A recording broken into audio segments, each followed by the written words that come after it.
Welcome, everyone, to another episode of Parenting in the Far North. I'm your host, Ariane Arambureau. Today's guest is Betsy Atkins, a lifelong Alaskan who ventured out of state to obtain her undergraduate degree, but soon found her way back to UAA in 2008, graduating from MSW program and becoming a mom in 2010.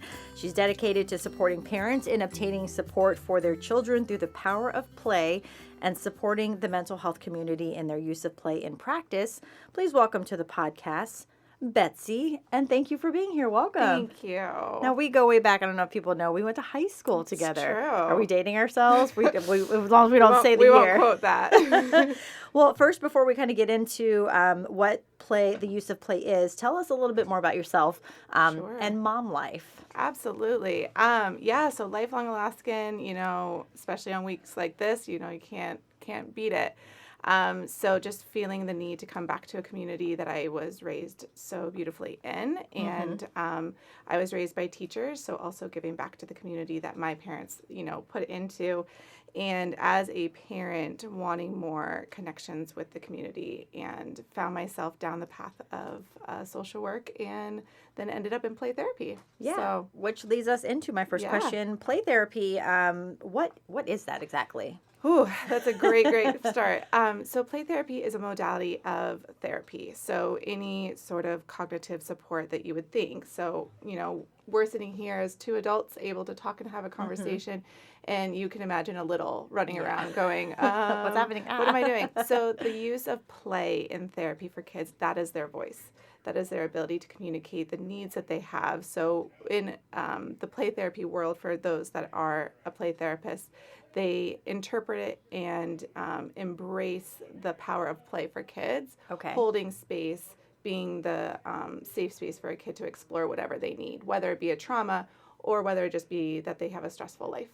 So. And how does that come out for the kiddos? In what forms do they kind of recognize, like, oh, this is this is that, this could be a trauma? And So the therapeutic powers of play, the relationship of the person in the room, the therapist, is the most important part.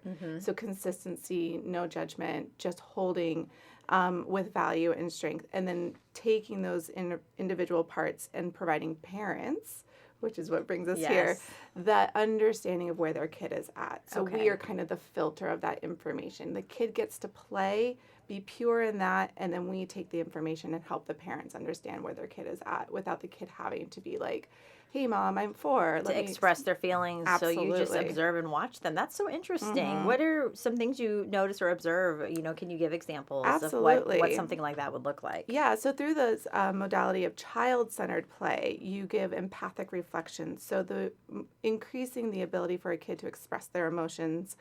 So right now it'd be like, you're really interested in how this is going. You are very engaged. And then as that develops, the kid starts to blossom and say, hey, Miss Betsy, I really enjoyed the way it felt when I was in the sunshine, and embracing that empathic ability to express themselves. Less tantrums, less meltdowns, less, lack of filter, where kids are starting to be like, oh, wait, I can add words to this now. Yeah. It doesn't have to just be a behavior.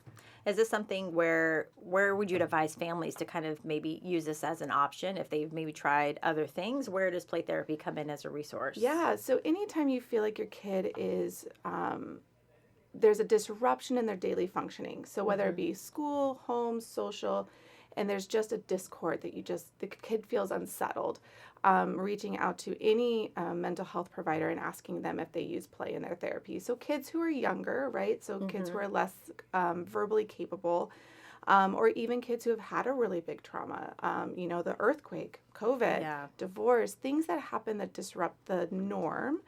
And then being able to give them a space where they don't have to sit across the room from a random person. Because that can be intimidating. And, Absolutely. A little kid, I can imagine, like you said, expressing the big emotions and big feelings. They don't know how to do that so much. So giving a safe space. So the Association for Play Therapy is a place where you can reach out and find out who the registered play therapists are in Alaska, but also those therapists who just use play but are ethically trained in being able to use play. Because you can't just sit down and play some Uno and then be like, oh, you know your feels, right? Yeah. There's more to it than just a game. How long is something like this? Why play therapy, and what does that timeline look like? I'm sure it varies from, patient to patient. It does. So typically what we see is about 20 sessions to build a therapeutic rapport. Okay. So trust in the space. So that's like every other week. You're about a year in. Really depends on what you're coming in for. And if the parents are involved. If parents are engaged and involved, the timeline's shorter because you're giving the parents, a therapist is giving the parents tools to take home. And it's not just the random, I say random, but Miss Betsy becomes a big staple in their kind of day-to-day. Right. But then if mom and dad can take it, they become the change agent instead of the therapist in the room. I love which that. Which is what yeah. we explore. What do you hear from families about how this has worked, or maybe some of the roadblocks that they faced in going through this, coming across maybe some frustrations Sure. and, the stigmas of what's wrong with my kid, Absolutely. So I think, big parts, COVID. Yeah. After COVID, there was a lot of social regression. And so figuring out like our sense of norm from back in the day, it looks so different than what it looks like now. So getting kids off screens, getting kids outside, but then we were hit with COVID, which we didn't do anything. And then, we amplified. So the stressors that parents feel now, the roadblocks they feel in their kids' development, it looks different. So if you're feeling agitated by your kiddo, it's like, how can we look at this? And then a play therapist can help you normalize. Yeah. And then it sometimes helps rationalize like how you feel. And kind of piggybacking off of that, Please. when should someone seek therapy for their child? I would say anytime you feel like it is outside your capability, or if so if school is disrupted, or, kids aren't sleeping, or there's a change in their behavior that is just not fitting with a developmental growth. So we know there's developmental growth. That's also just a question to ask a provider. It's like, what is normal? Meltdowns are normal. Tantrums are normal. But losing it because you didn't get an apple, and not being able to sustain the rest of your day, that's not normal. Gotcha. Right? Those kind of things. So figuring out where the norm is. And the reality is that parents aren't taught that.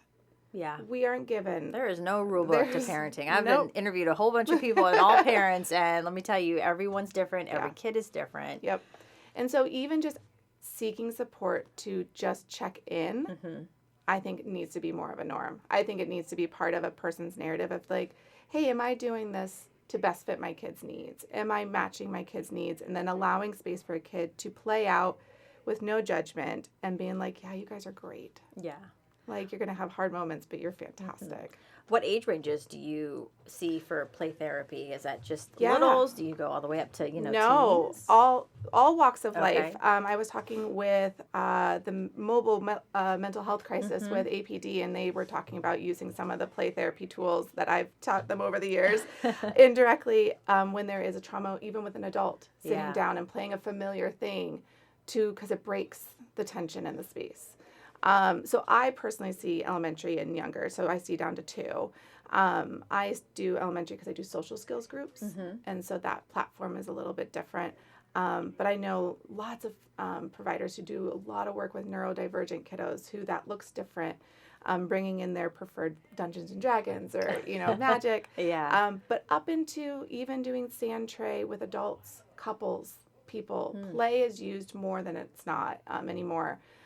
Because it is such an it's a world language. Everybody knows how to play. Yeah, because you are is the goal to kind of get them in that comfort zone and then to open up, and it's not rushed and, a little bit more relaxing, like you said, than just sitting in a room and somebody staring at you and telling me your feelings. Yeah. For you, the dual relationship, Please. Within Anchorage, you wrote here being a therapist and a parent. Yes. Talk a little bit about that. Absolutely. I think that's one of the biggest parts of coming here today was the reality that Anchorage is small. Alaska is small. Yeah. And the dual relationship as parents being a professional in this town. I mean, you experience it, going to your kid's school, you're not, I'm not Miss Betsy, I'm mom. Yeah. And that dual relationship is hard because kids, that they do have a hard time breaking that off. And so really working with kids on understanding boundaries of people that they see, even my own kids, because they'll be like, how do you know them? I'm like, come on, friend. I didn't think about that. Yeah. But also for parents recognizing that their kids are exposed to lots of helpers every day. and breaking down that barrier of like, let them be excited that they see their therapist. Let them be excited they see their doctor or their dentist or whomever, because that lets them know it's normal. That these people exist in their life around them, that their helpers are everywhere. And that's kind of what I've seen in my dual relationship is like, oh, they show up. Yeah. Not just on Tuesdays at 4. Yeah, they're all around. They go grocery shopping. It's like back in the day when you saw your teacher at the store. You're like, wow, you get out. You get out.